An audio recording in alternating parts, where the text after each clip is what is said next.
Olha, quando falamos em separação dos três poderes, pensamos imediatamente em quê? Executivo, legislativo e judiciário. Mas onde foi que surgiu isso, gente? De onde surgiu isso? E o melhor, quais são as atribuições de cada um deles? A gente precisa conhecer um pouquinho sobre essas coisas do nosso país. Será que tem um poder superior ao outro ou existe uma independência harmônica entre um e entre outro? Para esclarecer esse assunto, para dar uma aula para a gente convidou a advogada e mestre em Direito Constitucional, a Manuela Lima, para descomplicar esse assunto e ninguém ficar com dúvida em casa, viu? Todo mundo vai esclarecer, se vai saber certinho. Quando cair numa questão de concurso legislativo, executivo, judiciário, eu aprendi no Tudo de Bom que aqui trabalha fulano, aqui trabalha ciclano e ali trabalha o Iago e a Jéssica. Bem-vinda, tudo bem? Manu, bom dia. Bem-vinda à nossa casa. Tudo bom? Estão me ouvindo? Claro, Sim. Perfeitamente bem.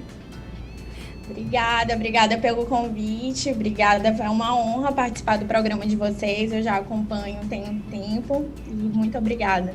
Então, Manu, esses três poderes, né? Quem vai a Brasília precisa visitar a Praça dos Três Poderes, né? Para bater um retrato, não é não, gente? Um retrato. E ali tem lá, né, os três poderes, o executivo, o legislativo e o judiciário. Vamos começar explicando para que serve cada um deles. A gente pode começar pelo executivo. Pode ser? Vamos, pode ser sim. Então, os três poderes, dando ensejo aí até o que tu falaste no início, não há uma hierarquia entre eles, há uma independência harmônica, né? Entre o poder legislativo, o poder executivo e o poder judiciário. Então, cada um exercendo suas próprias funções típicas, mas funções atípicas também. E talvez isso é uma das coisas que as pessoas não saibam, que cada um tem suas funções típicas, mas que exercem também funções atinentes aos outros poderes. Então, quando a gente fala do poder legislativo, a gente está falando, na verdade, daquele poder que é responsável, né, para a elaboração das nossas legislações, para a elaboração das leis, das normas que vão reger todo o Estado. Mas não é só isso. O poder legislativo, ele também tem uma função fiscalizadora. Ele também tem uma função, e essa é uma função que talvez não se saiba muito, mas é uma função de fiscalizar também órgãos do poder executivo, ter essa função fiscalizadora dos demais órgãos também. Só que, além disso, né, ele também tem funções atípicas. Então, tem funções atípicas, por exemplo, quando ele julga, quando o poder legislativo ele vai julgar membros do poder executivo. Então, ele tem essa função jurisdicional também. Entendi. Então, ele vai ter funções típicas e atípicas do poder legislativo. Entendi. E o executivo? O executivo, né? O executivo, ele, na verdade, ele tem a função dele, é a execução de políticas públicas, a execução de ações e da execução a essas normas. O que rege o poder executivo e a administração pública é, na verdade, o princípio da legalidade.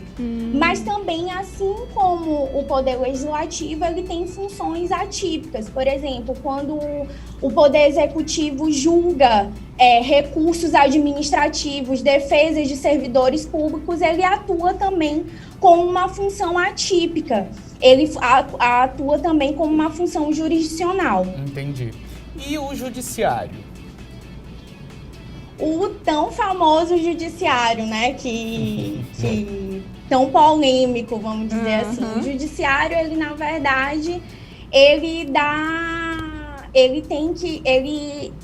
é direcionado, na verdade, à interpretação e aplicação das normas elaboradas pelo poder legislativo e na resolução de casos concretos. Então, tentar pacificação social e resolver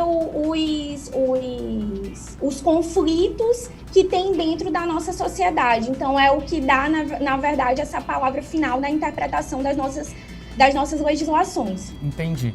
Ô Manu, o pessoal que está em casa acompanhando esse bate-papo pode observar e pode colocar na tela novamente. A gente vai descobrir agora quem faz o quê, quem que trabalha ali nesses... Vamos supor que é uma grande empresa, tá, gente?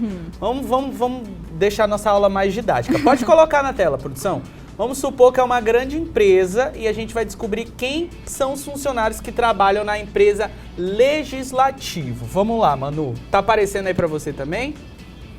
Tá aparecendo, sim. Então, no legislativo, né, como está aparecendo aí na imagem, o Congresso Nacional, no âmbito federal, ele é composto tanto por deputados federais, né, quanto por senadores. Então, ele é composto, o que chamam de modelo bicameralista, né? E no âmbito federal, ele é composto tanto pela Câmara dos Deputados quanto pelo Senado Federal. É a gente que coloca no eles âmbito lá, estadual, né? É a gente que coloca eles lá através do voto. Exatamente. Deu uma travada aqui, voltou, pronto.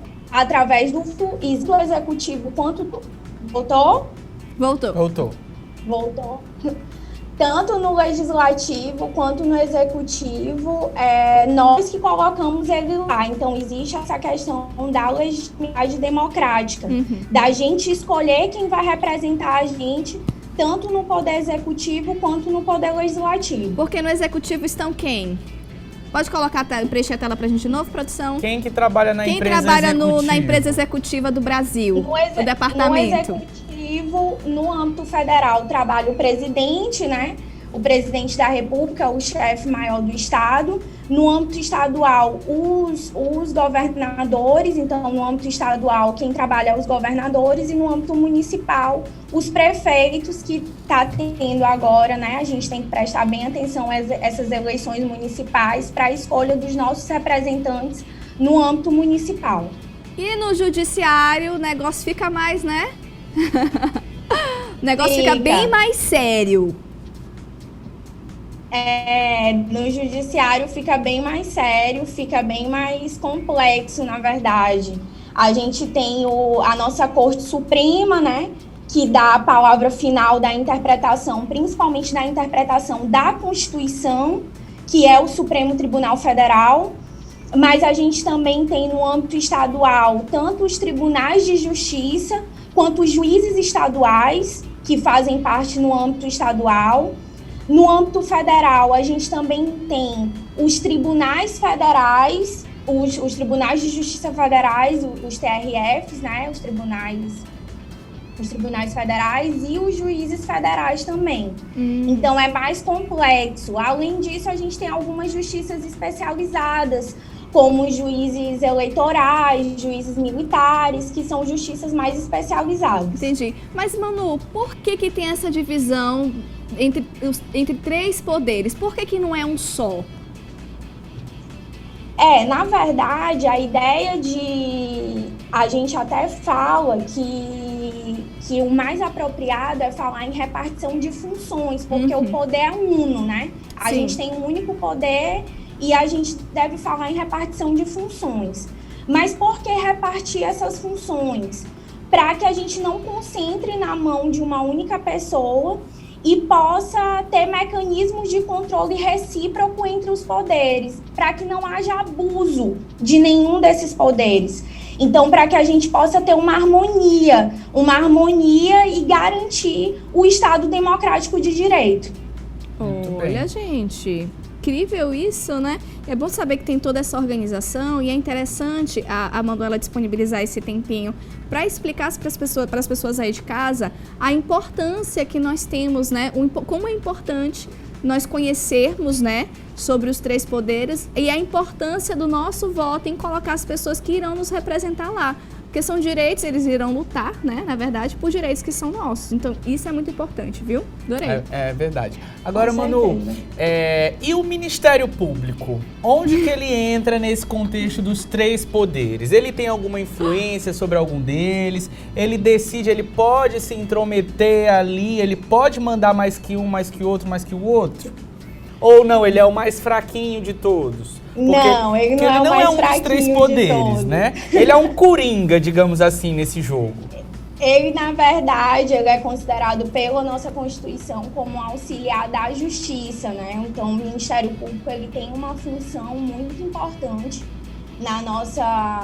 no nosso Estado, principalmente para a promoção de direitos fundamentais, para conseguir harmonizar todo esse sistema. Ele não tá inserido em nenhum dos três, né? Em nenhum dos três poderes. Ele é um auxiliar de toda essa lógica que é estabelecida. Ele é um auxiliar da justiça, na verdade, e de promoção e proteção de direitos. Então, ele na verdade, ele tem um papel muito importante na nossa sociedade, para a promoção de direitos fundamentais, principalmente direitos coletivos, direitos que permeiam toda a sociedade. Ai, Manuela, eu adorei essa mini aula que você deu aqui pra gente. Realmente descomplicou para uma galera que não entendia nada de nada. A gente agradece a sua participação. A casa fica aberta para você voltar quantas vezes for necessário. Um beijo para você, foi um prazer te conhecer. Eu que agradeço. Um beijo e estou disponível sempre.